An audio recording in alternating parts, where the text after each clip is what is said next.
بالله من الشيطان الرجيم بسم الله الرحمن الرحيم. Nabi Yusuf itu kan masalahnya bertubi-tubi. Ketika Nabi Yusuf dilemparkan ke dalam sumur, ketika Nabi Yusuf dipenjarakan, ketika Nabi Yusuf difitnah, ketika Nabi Yusuf, banyak masalah Nabi Yusuf. Tapi pesan Nabi Yakub alaihissalam kepada anak-anaknya, la tai'asu min rauhillah. Baik kepada Yusuf ataupun kepada kakak-kakaknya. La tai'asu min rauhillah. Janganlah kalian berputus asa dari rahmat Allah. Kenapa? Allah itu maha menolong. Ketika kita bergantung kepada Allah, gak ada yang mustahil. Selalu ada harapan ketika kita berikan harapan itu kepada Allah. Tapi kalau kita berikan harapan itu kepada makhluk, kadang-kadang harapannya semu. Karena makhluk itu, manusia itu sifatnya kullu man 'alaiha fan. Gak ada yang bisa benar-benar total, gak ada yang bisa benar-benar abadi, itu gak bisa. Tapi kalau kita letakkan harapan kita, lalu kita berikan hanya kepada Allah, roja kita hanya kepada Allah Subhanahu wa taala, maka tidak ada kata al-ya's. Tidak ada kata putus asa dalam kamus seorang mukmin. Laisa min akhlaqil mu'min al-ya's. Putus asa itu bukanlah sifat atau akhlaknya orang yang beriman kepada Allah. Sehingga kenapa bunuh diri itu menjadi dosa besar dalam Islam? Padahal kan gak ganggu orang kan, kecuali tadi bikin macet sistem kereta. Itu juga nggak parah-parah banget lah, nggak sampai gara-gara kita bunuh diri orang akhirnya jadi misalnya celaka gitu, nggak, jarang lah. Apalagi bunuh dirinya sendiri, gantung diri. Kan bunuh diri itu nggak ganggu orang lain. Kenapa dianggap dosa besar? Karena bunuh diri ini sama aja dia tidak mengakui kebesaran Allah Subhanahu wa taala. Dia tidak berpegang lagi kepada Allah, dia putus asa dari rahmat Allah Subhanahu wa taala. Padahal Allah selalu mengatakan la tai'asu. Jangan putus asa, aku kasih nih, aku kasih. Tapi dia bilang enggak akan dikasih. Berarti dia kufur kepada Allah SWT dan merugikan dirinya sendiri. Ketika mentalnya kayak gini, walaupun akhlaknya baik, tapi dia tidak punya daya tahan menghadapi masalah, maka dia akan selalu mengakhiri masalahnya dengan cara bunuh diri. Dalam Islam kasus bunuh diri bisa dibilang hampir enggak ada kalau dalam sejarah Nabi dan para sahabat.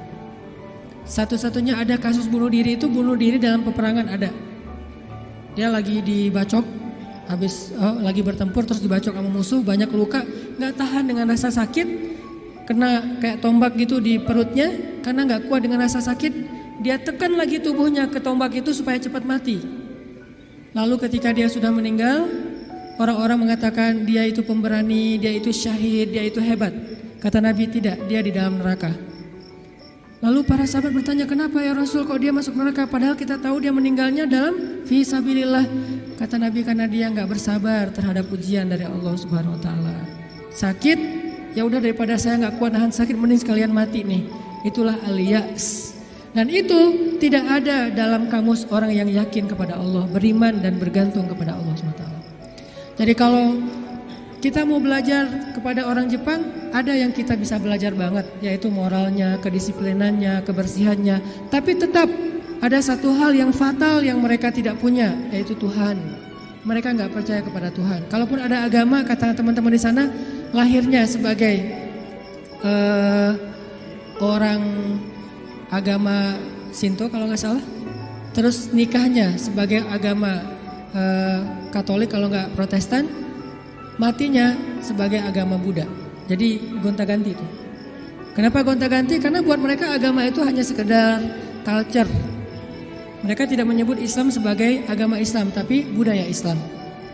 Mereka tidak mengenal nilai-nilai ideologis, yang mereka tahu adalah nilai-nilai budaya, adat istiadat atau culture. Sehingga buat mereka pindah-pindah culture itu bagian dari kebijaksanaan. Kayak kita misalnya, saya nih orang Aceh. Ketika saya berada di Sunda, di mana bumi dipijak, di situ langit dijunjung. Itu kan wise kan? Ketika kita menghargai budaya tempat kita tinggal, keramahan lokal atau apa gitu. Nah ini kan apa? Kearifan lokal. Arif kan bijaksana nih. Nah karena mereka menganggap agama itu hanya sekedar culture, maka arif menurut mereka itu ketika kita bisa beradaptasi dengan semua momen-momen culture itu. Masa-masanya Valentine mereka jadi orang Kristen. Masa-masanya hari tertentu misalnya hari besar Cina misalnya mereka jadi orang Buddha.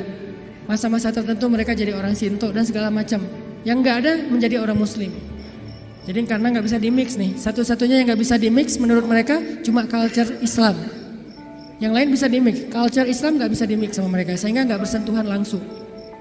Ini artinya mereka melihat semua itu hanya sekedar moralitas. Bukan sebuah nilai ideologis yang menguatkan mental, bukan. Sekedar moralitas. Culture Islam moralitas, culture yang agama-agama lain yang kita sebut itu moralitas, termasuk culture Jepang itu adalah moralitas. Tapi mentalnya lemah, sehingga ketika mereka punya masalah dalam dirinya, mereka nggak punya pertahanan sama sekali. Sedangkan kita melihat ad-din, melihat Islam adalah sebuah nilai yang membangun mentalitas kita. Hanya ke akhir-akhir ini kita cenderung melihat Islam itu hanya sebagai undang-undang, sebagai syariat, sehingga orang takut sama Islam. Seolah-olah kalau kita mau menegakkan Islam, yang kepikiran itu cuma kisos, yang kepikiran itu cuma cambuk. Padahal Nabi menerapkan itu juga akhir-akhir setelah mentalitasnya udah mantep nih. Setelah pemahaman agamanya udah komprehensif, setelah diedukasi, baru kemudian penutupnya adalah menyempurnakan keadilan dengan cara menegakkan hukum. Kalau ada orang yang bilang misalnya, ngapain sih Tuhan katanya pengasih tapi kok menciptakan neraka? Sebetulnya jawabannya logis banget dan sederhana kan? Karena tanpa ada surga neraka tidak ada keadilan. Kemana larinya orang-orang yang berbuat jahat dan zalim kalau tidak ada neraka? Maka kalau semuanya masuk surga, yang zalim sama yang terzalimi, lalu di mana keadilan? Kalau gitu kita mending jadi orang jahat aja, toh masuk surga juga kan? Mending kita ambil aja hak orang lain, toh nanti di akhirat juga tetap masuk surga. Kalau gitu di mana ada keadilan? Keadilan Allah itu justru menciptakan surga dan neraka. Cuman pintu surga lebih banyak daripada pintu neraka. Dan Allah selalu memberikan peluang untuk selamat dari api neraka dengan cara mengampuni dosa. Allah Maha Adil. Allah gak mengatakan kalau udah cap neraka udah gak akan lagi berubah. Enggak. Kalau kamu buat dosa sekali gak akan diampuni, pasti masuk neraka. Enggak. Disitulah Maha Rahman. Selain Allah adil, Allah juga Rahim, Rahman, Rauf, apalagi banyak sifat-sifat Halim. Allah menciptakan keadilan dengan adanya surga, adanya neraka. Tetapi Allah selain adil, Allah juga Maha Pengasih. Dengan apa? Kalau ada yang berbuat dosa gak langsung dihukum sama Allah. Kita sering buat dosa, emangnya langsung dihukum? Enggak. Kadang-kadang memang Allah langsung negur, tapi bukan hukuman. Karena kalau dihukum harusnya lebih dari itu. Kalau ditegur, karena kadang-kadang kita nggak sadar dengan cara-cara yang baik. Allah kasih sedikit, ada cemeti sedikit biar kita dicambuk sedikit, ditoel dikit ya. Biar kita sadar. Supaya apa biar kita sadar? Biar dengan kesadaran itu kita menjadi lebih baik, lebih bermanfaat, lebih berkualitas hidupnya. Allah nggak langsung menghukum kita. Kalau Allah mau menghukum kita dengan dosa kita, kayaknya kita nggak ada yang berada di sini sekarang nih. Udah celaka dari dulu-dulu juga. Sekali kita minum, sekali kita narkoba, sekali kita berzina, sekali kita membunuh, sekali kita mengambil hak orang lain, udah langsung celaka. Kenapa masih bisa hidup? Kenapa masih bisa berada di masjid? Dan ini keistimewaan yang Allah kasih kepada kita. Orang yang sering nyakitin Allah masih diundang ke rumah Allah. Kan Allah baik banget tuh. Coba kita, ada yang sering nyakitin kita, mau diundang ke rumah kita? Di telepon aja kita reject terus, kalau perlu di blok, gak bisa nelfon lagi, unfollow segala macam, left group. Allah kita sakitin berkali-kali, kita cuekin, kita selingkuhin dalam bahasa kita Maya. Gimana selingkuhin? Selingkuhin akidah. Kita bilang percaya sama Allah, tapi kita jalan sama yang lain. Kita bilang inna sholati wa nusuki wa mahyaya wa mamati lillahi rabbil alamin. Itu kan sama aja kayak seorang cowok bilang ke cewek, aku gak bisa hidup tanpa kamu. Iya kamu, kan gitu. Inna sholati wa nusuki wa mahyaya wa mamati lillah. Iya lillah gitu kan. Tapi kenyataannya kita merasa seolah-olah Allah gak lihat, kita jalan sama yang lain. Allah tahu? Tahu banget. Kalau perempuan mungkin gak tahu kita jalan sama yang lain. Ketika nanti dia tahu, akhirnya dia shock, panik, dia luar biasa tersakiti. Tapi kalau Allah, setiap kita jalan sama yang lain tuh Allah ngelihat. Kita dekat sama yang lain, ke Allahnya enggak. Lah, yang kasih rezeki kan saya. Kenapa kamu terima kasihnya ke dia? Yang memelihara kamu kan saya. Kenapa kamu baiknya ke dia? Kok saya enggak berbuat baik kepada hamba Allah? Allah senang. Tapi kenapa kepada Allah enggak? Ini agak-agak kurang fair nih. Ke makhluk yang gak berjasa kita jadi baik. Ke Allah yang maha berjasa kita cuek. Malah kita menuduh Allah dengan tuduhan-tuduhan yang gak pantas. Ngerasa Allah gak penting dalam hidup kita. Kalau Allah gak sabar, makanya Allah itu sabur. Apa arti sabur? Sabar banget. Allah itu sami. Apa arti sami? Dengar curhat banget lah. Kita pasti gak kuat dengar curhat teman-teman kita. Bayangin kalau yang curhat ke kita itu ada puluhan orang, kan stres juga tuh setiap hari. Allah dicurhatin miliaran orang setiap hari, coba. Bukan miliaran orang, miliaran makhluk, semuanya curhat kepada Allah. Yas'aluhu man fis samawati wal ard.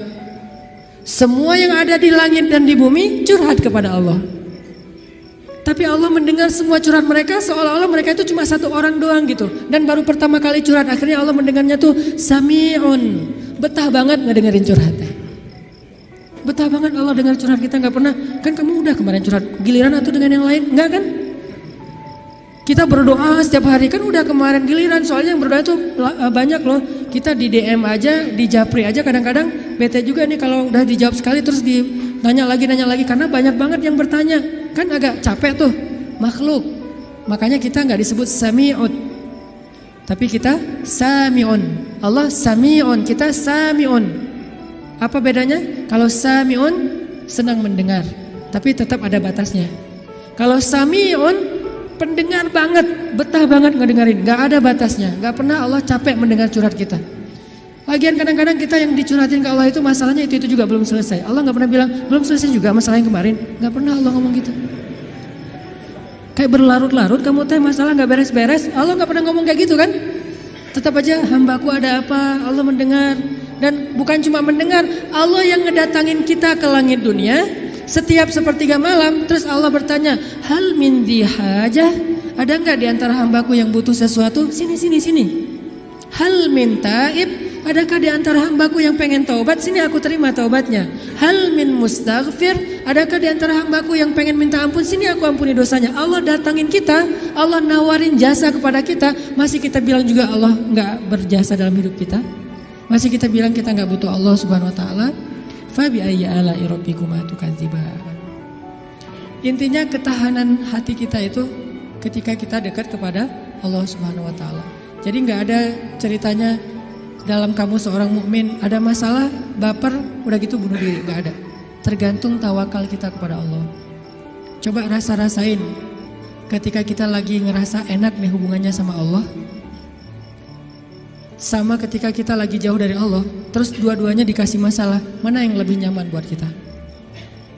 Kalau kita pas lagi dapat masalah, pas lagi dekat sama Allah, itu akan bertahan banget. Saya pernah ngerasain itu. Saya karena kan sering ditolak ya ceritanya ya, curhatlah dikit lah ya. Kalau ditolaknya lagi jauh dari Allah itu baper. Tawaf Sungai Nil kan. Mau loncat, aduh dalam Takut ada kuda Nil gitu. Gak loncat, buat apa lagi hidup kalau kayak gini ya. Kenapa kayak gitu? Lemah gara-gara jauh dari Allah. Kalau ditolak pas lagi dekat sama Allah, gak apa-apa, yang penting jangan ditolak sama Allah kan gitu. Ditolak, ya Allah pasti engkau mau ganti yang lebih keren ya. Husnuzon kan, aku tergantung prasangka hambaku. Ya udah bertahan. Orang makin dekat sama Allah makin tough, makin bisa survive dalam menghadapi masalah. Makin tuh. Kenapa?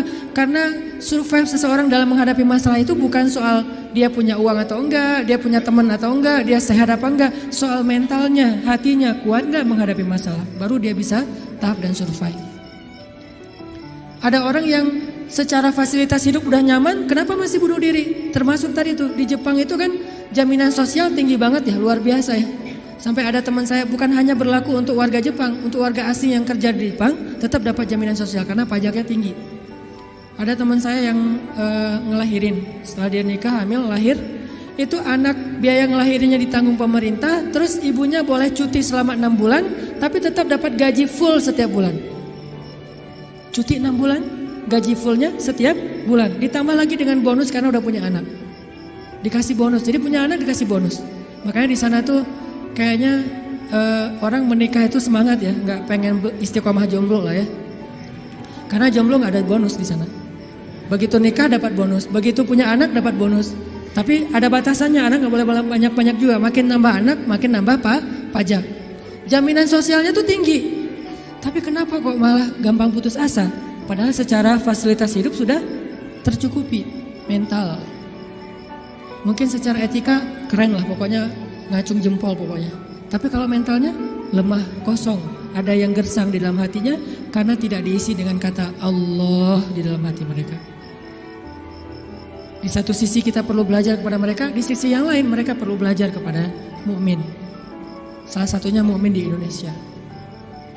Ketika kita jauh dari Allah, mulai naik tingkat kriminal, mulai naik tingkat bunuh diri, mulai banyak orang yang putus asa, mulai banyak orang yang mengeluh, terjadilah krisis sosial. Itu ketika jauh dari Allah.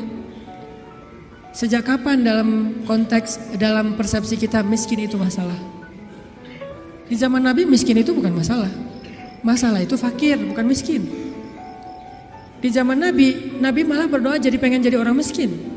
Ya Allah, hidupkan saya sebagai orang miskin, matikan saya sebagai orang miskin, bangkitkan saya bersama orang miskin. Nabi itu cuma bilang hampir-hampir kefakiran itu menyebabkan orang kufur. Itu teks hadisnya, kadal fakru ayyakuna kufran, bukan miskin jadi kufur. Nggak ada teks kayak gitu. Terjemahan kita yang keliru. Orang miskin itu dekat dengan kekufuran. Nggak ada teks hadis kayak gitu. Yang ada fakir dekat dengan kekufuran. Terus apa bedanya miskin dengan fakir? Miskin itu kurang harta, kalau fakir itu kurang syukur. Makanya Nabi dalam konteks miskin malah berdoa pengen jadi orang miskin supaya hisabnya gampang.